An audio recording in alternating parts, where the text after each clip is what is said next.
je voulais justement aborder cette initiative qui a quand même était, je pense, un succès. Donc, c'était au mois de janvier, si je ne me trompe pas. Donc, Margot, tu as proposé pour la première fois sur Twitch une initiative de discussion, de dialogue sur la thématique du cyberharcèlement.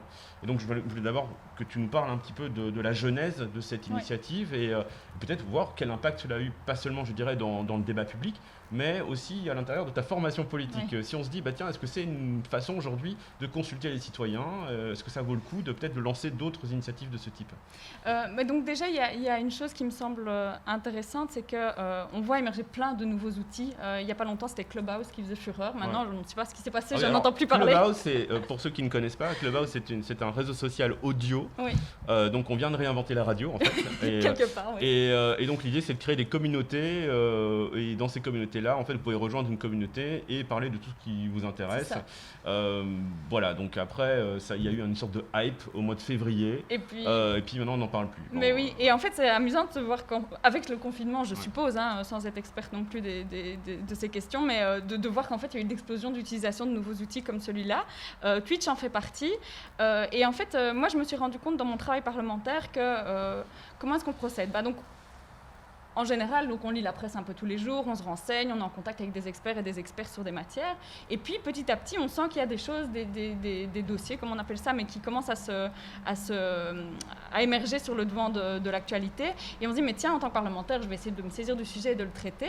Et puis alors, la façon de comment on le traite est super importante. Donc, faut savoir qu'en général, les partis sont fortement en lien avec ce qu'on appelle le terrain, mais donc c'est des associations, c'est le monde académique, etc. Et ça se fait toujours un petit peu dans l'ombre, j'ai l'impression, ces consultations. C'est-à-dire que, voilà, on sait que certains partis ont des liens forts avec certaines associations, et puis du coup, voilà, le traitement d'une question se fait, et puis après, elle arrive sur la place publique, mais on n'a pas vraiment de transparence sur le process. Et du coup, ce que je me suis dit, parce que le sujet des cyberviolences, donc, que j'ai voulu traiter sur Twitch, est un sujet hyper transversal et hyper, grand public, puisque tout le monde peut y être confronté, c'est un peu la particularité de la question. Je me suis dit, pourquoi pas le traiter avec les personnes qui me suivent sur les réseaux sociaux, et qui sont de tous les horizons, en fait, puisque j'ai aussi bien des profs, des assistants sociaux, des personnes qui travaillent dans l'informatique, justement. Et je me suis dit, profitons de cette plateforme pour essayer d'établir un dialogue sur la question, et aussi de pouvoir vulgariser quelles sont les options en fait, de travail qu'on peut avoir quand on est dans un parlement. Donc là, ce qu'on a fait, c'est que moi, j'ai expliqué ce que c'était une résolution dans un parlement. Donc une résolution, c'est un peu des engagements, si on veut, qu'on demande, qu'une majorité de députés demande à prendre pour le gouvernement. Et ici, c'est ça qu'on a fait. Donc ça m'a permis aussi un peu de vulgariser le travail parlementaire. Et alors Twitch, avec ces possibilités d'interaction, comme on le voit ici avec toutes les personnes qui parlent dans le chat, c'était vraiment une façon aussi de renouer avec les personnes qui ont envie d'interagir, parce que c'est vrai, et ça c'est un peu en tant qu'observatrice des plateformes sociales qui les ai utilisées depuis quasiment leur naissance à chaque fois, j'ai été parfois un peu désillusionnée par des plateformes comme Twitter où des fois le dialogue n'est pas facile.